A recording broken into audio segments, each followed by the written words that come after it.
My phone buzzed on my desk in my Nashville office, the screen lighting up with a text that hit like a punch. "You're not worthy of coming to my engagement party," it read. I'm Gina Marshall, 28 years old, a cultural event planner who pours her heart into every project. I stared at the message, my stomach twisting. My own brother, the one I'd spent 3 months planning this perfect party for, venue, catering, decorations, all on my dime, had just cut me out. His words stung sharp and cold, like he'd been waiting to say them. I'd been up late nights sketching table settings, calling vendors, making sure his big day would shine.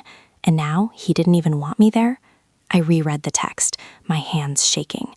He didn't give a reason, just that I wasn't good enough. My first instinct was to call him, demand answers, but something stopped me. I put the phone down, took a breath, and smiled. A plan was forming. A week later, I'd been on a plane to Hawaii, leaving his precious party in the dust. And when that day fell apart, my phone would light up with calls I wouldn't answer. But I'm getting ahead of myself. Let's go back to how this all started, because trust me, it's a story you won't believe.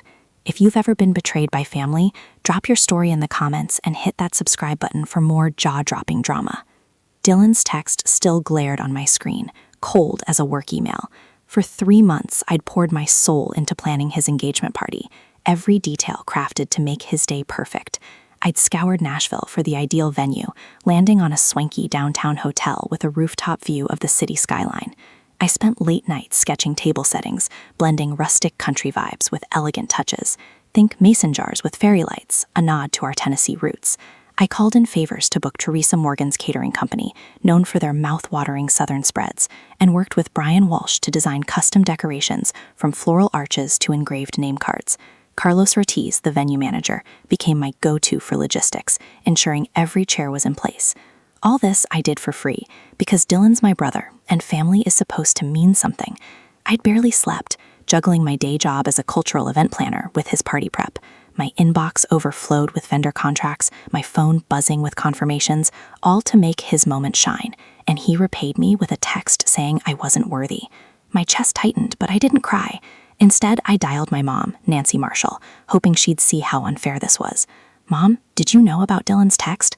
I asked, my voice steady but sharp. Her pause told me everything. "Gina, it's his big day," she said, her tone soft but firm. "He's under a lot of stress. Don't make a fuss." I gripped the phone, stunned. She was taking his side, brushing off my hurt like it was nothing. I hung up, my mind racing. How could she dismiss me like that? I'd spent thousands of hours, not to mention my own money, to make this party flawless. I called Dylan next, needing to hear it from him. "Dylan, what's this about?" I said, keeping my cool. His voice came through, clipped and annoyed. "Look, Gina, my fiancée Emma Vaughn and her friends, they want a certain vibe. You don't fit it. It's not personal." Not personal. My blood boiled. I'd built this entire event from scratch, and now I was the outsider. He rambled on about limited seats, about keeping things classy, but every word felt like a jab. Emma's influence was clear. She wanted her crowd front and center, and I was collateral damage. I pressed him, my voice rising. "I'm your sister, Dylan. I've been killing myself for your party, and you're saying I don't belong?" He sighed like I was the problem. "Gina, just drop it. It's my call." I hung up, my hands trembling with anger. 3 months of my life, my expertise, my love for my brother, all tossed aside because Emma wanted a picture-perfect guest list. I stared at the contracts on my desk, my name signed on every one. I could have fought harder, screamed or begged, but a quiet resolve settled in. I wasn't going to let them walk over me. Mom called back later that evening, her voice sharper now. "Gina, you need to support your brother," she said. "This is about family, not your feelings." I almost laughed. Family? Where was that family when Dylan kicked me out of his day? I told her I wasn't coming, not as a guest, not as anything. She gasped like I'd betrayed them. "You're being selfish," she snapped. I ended the call, my heart pounding. They thought they could guilt me into silence, but they were wrong. I wasn't just going to sit back and take it. 3 days after my fight with Mom, my dad, Stephen Marshall, called while I was sorting through vendor invoices at my Nashville office. His voice crackled through the phone, calm but edged with expectation. "Gina, we need to talk about the engagement gift," he said. I froze, already sensing where this was going. He explained that my brother and his fiancée were expecting a big gesture, a $3,000 contribution toward a luxury honeymoon for them. My jaw clenched. I'd already sunk countless hours and my own cash into their party, and now they wanted more? Dad, I'm not paying for that, I said, my tone flat but firm. I've done enough. His voice hardened. Gina, this is for family. You can't just opt out. I gripped the edge of my desk, trying to stay composed. He went on saying my brother deserved this, that I should be proud to help. Proud? After being told I wasn't good enough to even show up? I pushed back. Dad, I'm not giving a dime when I'm not even welcome at the party.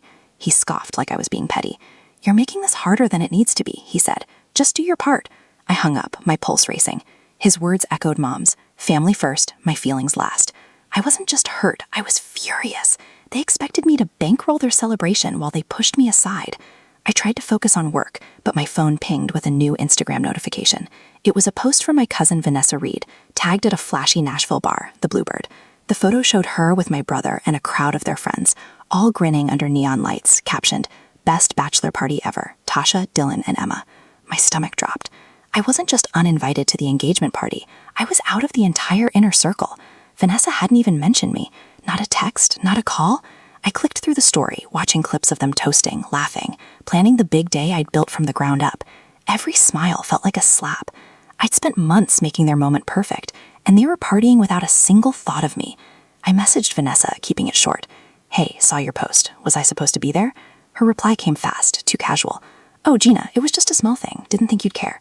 Didn't think I'd care? I'd been up nights coordinating their vendors, double-checking menus, ensuring every detail was flawless. My fingers hovered over the keyboard, tempted to fire back, but I stopped. She didn't get it. None of them did. I closed the app, my chest tight, with a mix of anger and betrayal.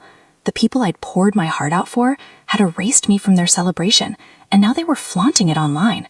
I leaned back in my chair, staring at the stack of contracts on my desk. My name was on every one. Venue, catering, decorations. I'd called in every favor, spent my own money, and they still thought I was disposable.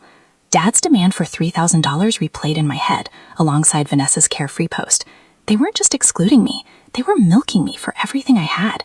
I wasn't going to let them guilt me into compliance. I'd done more than enough, and they'd made it clear I didn't belong. A decision was forming, one I hadn't fully admitted to myself yet. I wasn't going to beg for their approval. I was going to take control.